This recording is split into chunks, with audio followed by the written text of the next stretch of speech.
বন্ধুরা আমরা পার্ট 1-এ দেখেছিলাম যে তখনই রাইস্টার তার বোনকে নিয়ে হসপিটালে চলে যায়। ডাক্তার চেক আপ করার পর বলতে লাগে আপনার বোন তো রেপ হয়েছে।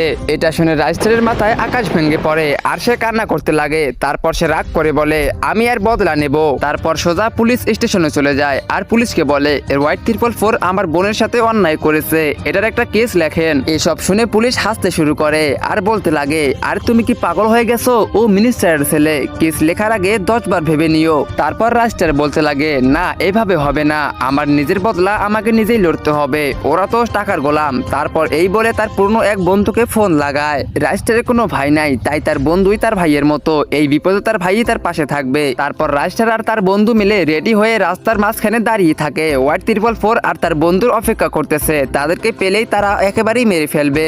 তো গাইস রাইস্টার কি পারবে তার বোনের বদলা নিতে আর হোয়াইট 444 কে উচিত শিক্ষা দিতে, সেটা তোমরা দেখতে পারবে পার্ট 3-তে। তো পার্ট 3 দেখতে চাইলে ভিডিওতে লাইক করে চ্যানেলকে সাবস্ক্রাইব করে দাও, কমেন্টে পার্ট 3 লেখো।